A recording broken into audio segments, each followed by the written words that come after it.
नमस्कार दोस्तों, एसएससी ज्ञान में आप सभी का स्वागत है। आज हम इस वीडियो में रेलवे ग्रुप डी का 2018 में जो एग्ज़ाम हुआ था उसके 26 नवंबर की थर्ड शिफ्ट में पूछे गए जीके जीएस व साइंस के सभी प्रश्नों को इस वीडियो में पढ़ेंगे।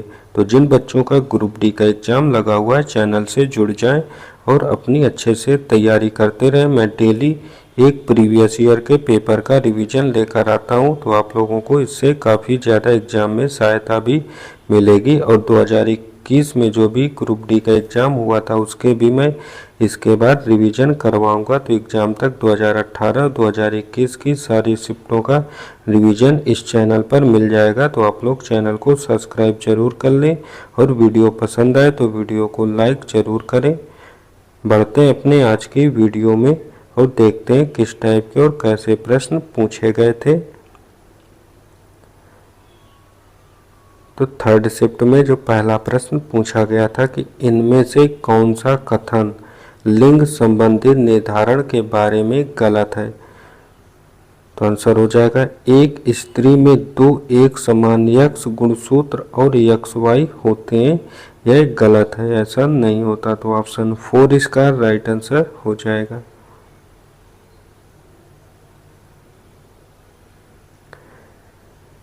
अगला प्रश्न जो पूछा गया था,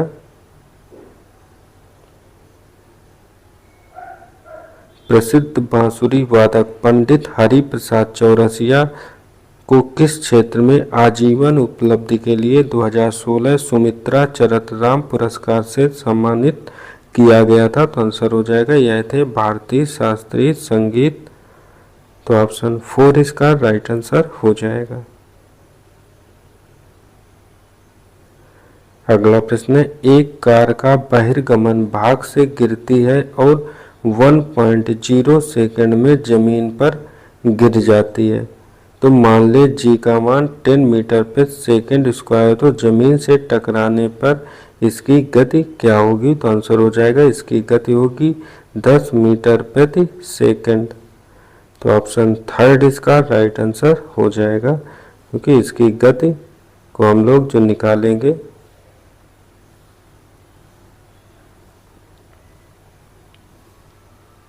गति बराबर जी इंटू इसमें लगा समय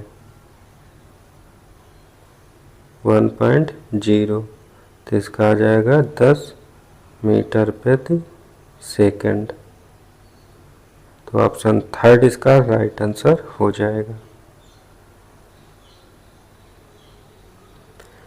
अगला प्रश्न पूछा गया था कि हम्बनटोटा बंदरगाह किस देश में स्थित है। तो आंसर हो जाएगा यह बंदरगाह श्रीलंका देश में स्थित है। तो ऑप्शन 4 इसका राइट आंसर हो जाएगा।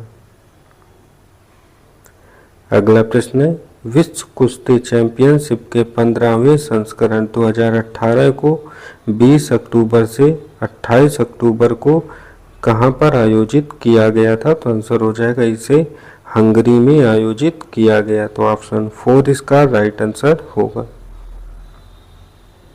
अगला प्रश्न मैथ का है, समांतर चतुर्भुज का कोण ए का मान ज्ञात करना है। तो मैथ और रीजनिंग के प्रश्नों को आप लोग देखकर हल करते चलें।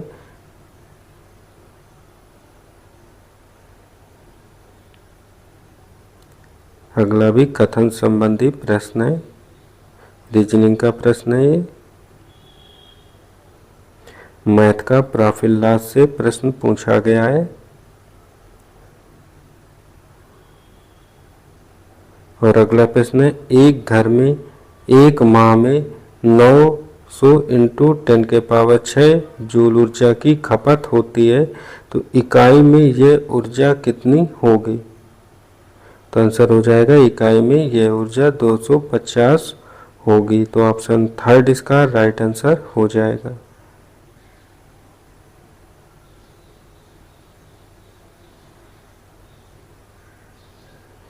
अगला प्रश्न पूछा गया था कि 1 फरवरी 2018 में दमन और द्वीप के लिए 1000 करोड़ की विकास योजनाओं का शुभारंभ किसने किया था। तो इसका आंसर हो जाएगा इसका शुभारंभ प्रधानमंत्री नरेंद्र मोदी जी के द्वारा किया गया था।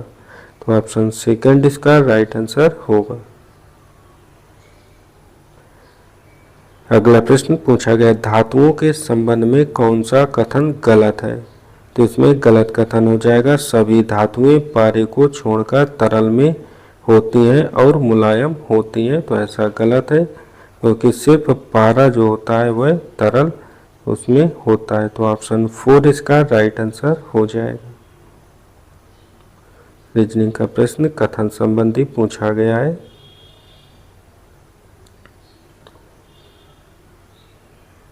यह गति से संबंधित प्रश्न पूछा गया है। अनुपात से मैथ का प्रश्न है। अगला प्रश्न था, छठवें आवर्त में कितने तत्व होते हैं? तो आंसर हो जाएगा 32 तत्व पाए जाते हैं छठे आवर्त में। तो ऑप्शन फर्स्ट इसका राइट आंसर हो जाएगा।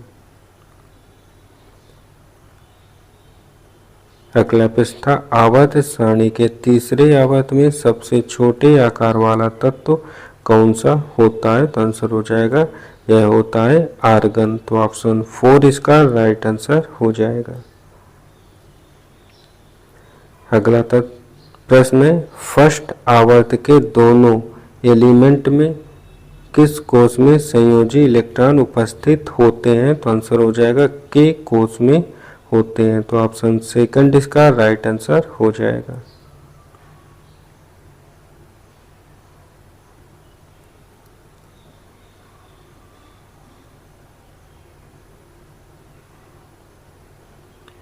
अगला प्रश्न, निम्नलिखित संयोजी उत्कों में विषम को चुनें।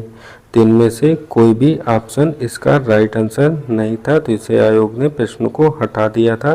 तो इस प्रश्न का उत्तर आप लोग जो भी बच्चे वीडियो को देख रहे होंगे कमेंट बॉक्स में इस प्रश्न का उत्तर शेयर करें कि इस प्रश्न का राइट आंसर क्या होगा। देखते हैं कितने बच्चे इस प्रश्न का राइट आंसर दे पाते हैं। और आप लोगों को वीडियो पसंद आ रहा हो तो वीडियो को लाइक जरूर कर दें। अगला प्रश्न पूछा गया है, साइंस का एक चुंबक के आसपास की जगह के लिए शब्द क्या होता है जहां इसके प्रभाव का पता लगाया जा सकता है? तो आंसर हो जाएगा, यह भाग होता है चुंबकीय क्षेत्र। तो ऑप्शन थर्ड इसका राइट आंसर होगा। अगला प्रश्न है, निम्न में से किस शहर को भारत का सिलिकॉन वैली कहा जाता है? तो आंसर हो जाएगा बेंगलुरु को। तो ऑप्शन फर्स्ट इसका राइट आंसर हो जाएगा। अगला प्रश्न है, किस भारतीय हस्ती को 2017 में WHO में उप महानिदेशक नियुक्त किया गया? तो आंसर हो जाएगा सौम्य स्वामीनाथन को। तो ऑप्शन 4 इसका राइट आंसर होगा। अगला प्रश्न था, जब एक मूलध्वनि एक प्रतिबाधा द्वारा परावर्तित होकर हमारे कानों तक पहुंचती है तो प्रतिध्वनि कितने समय के बाद सुनाई देती है? तो आंसर हो जाएगा ये 0.1 सेकंड में सुनाई देगी। तो ऑप्शन थर्ड इसका राइट आंसर हो जाएगा।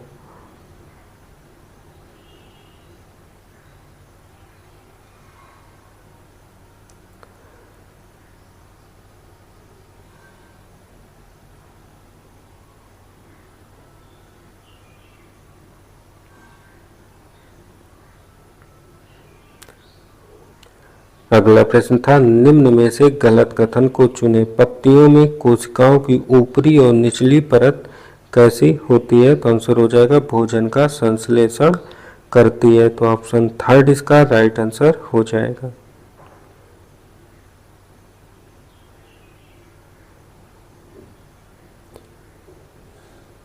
अगला प्रश्न है, वर्ष 1982 में इलेक्ट्रॉनिक वोटिंग मशीन किस राज्य विधानसभा चुनाव में पहली बार प्रयोग में लाई गई थी? तो आंसर हो जाएगा केरल राज्य में सबसे पहली बार 1982 में इलेक्ट्रॉनिक वोटिंग मशीन का प्रयोग किया गया था विधानसभा चुनाव में। तो ऑप्शन 4 इसका राइट आंसर होगा।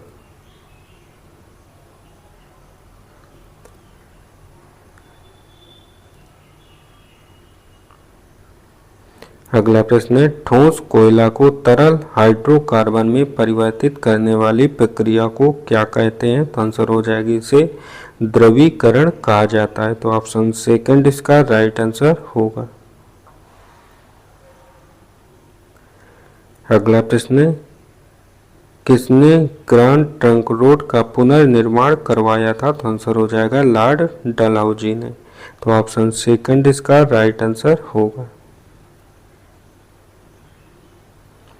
अगला प्रश्न है, कौन सा देश प्रत्येक वर्ष विश्व का सबसे बड़ा बर्फ त्योहार आयोजित करता है? तो आंसर हो जाएगा चीन देश।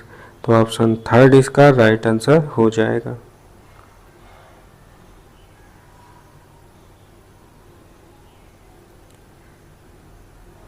अगला प्रश्न है, ओम के नियम के अनुसार कितना होता है? तो आंसर हो जाएगा ओम के नियम में R बराबर V/I होता है, जहां पर I धारा और V विभवांतर होता है। तो ऑप्शन 4 इसका राइट आंसर हो जाएगा। अगला प्रश्न पूछा गया था, प्रधानमंत्री जन धन योजना स्कीम किसको गति प्रदान करने के लिए भारत सरकार द्वारा शुरू की गई थी? तो आंसर हो जाएगा वित्तीय समावेशन को। तो ऑप्शन 4 इसका राइट आंसर होगा।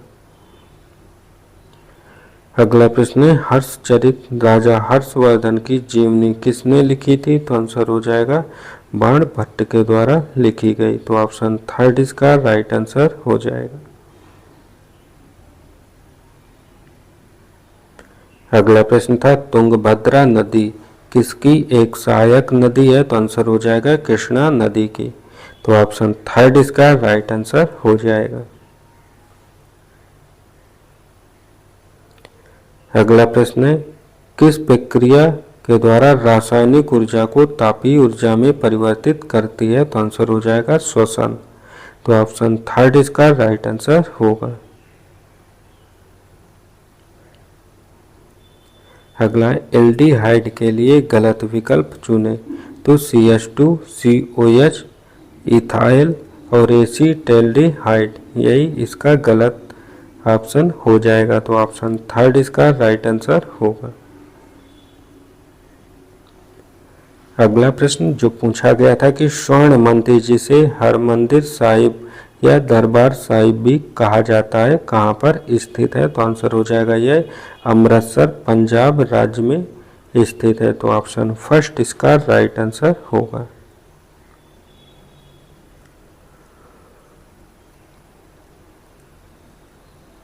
अगला प्रश्न था, आवेश की SI इकाई क्या होती है? तो आंसर हो जाएगा इसकी SI इकाई वाट होती है। तो ऑप्शन थर्ड इसका राइट आंसर होगा।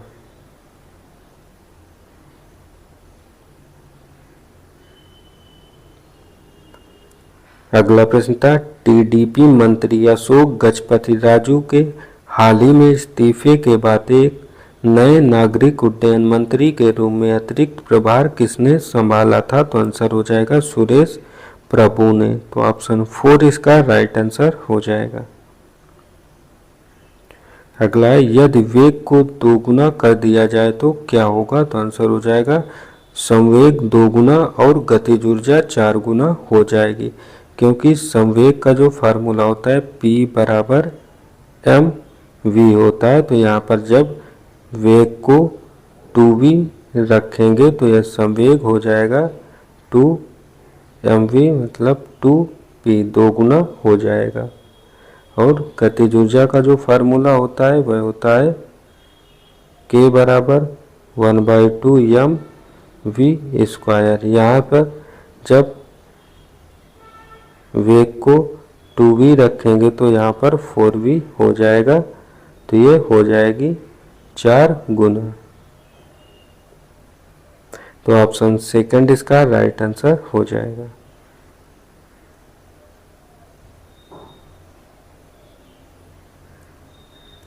अगला प्रश्न था, किसने सुझाव दिया था कि तत्वों के प्रतीक को तत्व के नाम के 1 या 2 अक्षरों से बनाया जा सकता है? तो आंसर हो जाएगा बेरजीलियस ने नाम दिया था। तो ऑप्शन 4 इसका राइट आंसर होगा।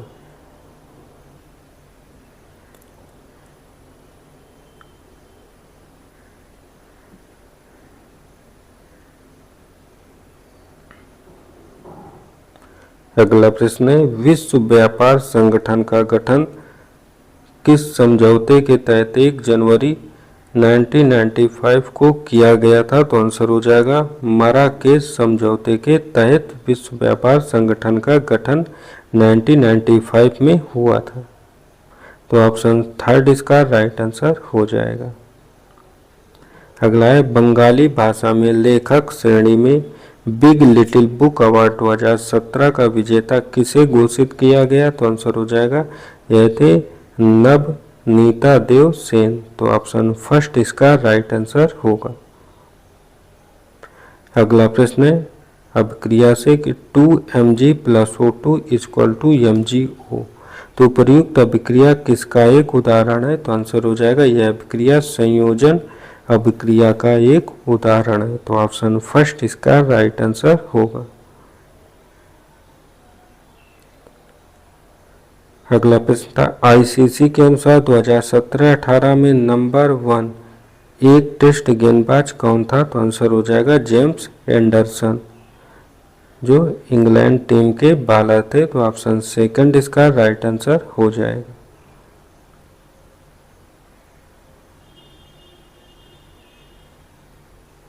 अगला प्रश्न था प्रसिद्ध आधुनिक बंगाली कवि शंख घोष को किस वर्ष के लिए ज्ञानपीठ पुरस्कार से सम्मानित किया गया था? तो आंसर हो जाएगा 2016 के लिए। तो ऑप्शन 4 इसका राइट आंसर होगा।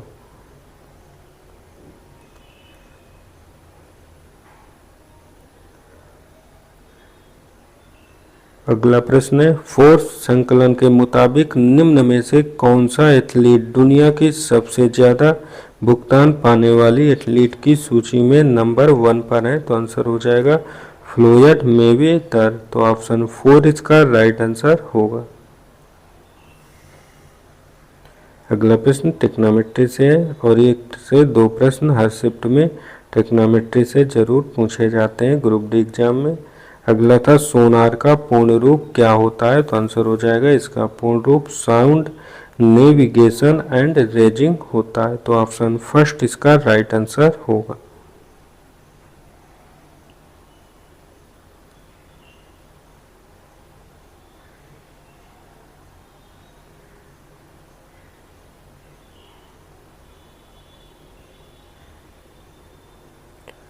अगला प्रश्न था पौधे प्रजनन की किस विधि द्वारा उत्पन्न होते हैं जिसमें आनुवंशिकी रूप से जनक के सभी गुण पौधे में होते हैं? तो आंसर हो जाएगा ये वर्धी जनन के द्वारा उत्पन्न होते हैं। तो ऑप्शन फर्स्ट इसका राइट आंसर होगा। अगला प्रश्न था किसी वस्तु प्रणाली अथवा दृग्विषय फिनोमिनन का प्रतिनिधित्व किसके द्वारा किया जाता है? तो आंसर हो जाएगा इसका प्रतिनिधित्व वैज्ञानिक मॉडल के द्वारा करते हैं। तो ऑप्शन सेकंड इसका राइट आंसर होगा। अगला था जब बिजली पारित करने से एक पदार्थ नए पदार्थ में अपघटित किया जाता है तो इनमें से कौन सी रासायनिक अभिक्रिया होती है? तो आंसर हो जाएगा इसमें इलेक्ट्रोलाइटिक अपघटन होता है। तो ऑप्शन 4 इसका राइट आंसर होगा। तो ये थे आज की शिफ्ट में पूछे गए जीके जीएस व साइंस के सभी प्रश्न। अगर वीडियो पसंद आया हो तो वीडियो को लाइक शेयर व चैनल को सब्सक्राइब जरूर करें। मिलते हैं अपने अगले वीडियो में, तब तक के लिए नमस्कार, जय हिंद।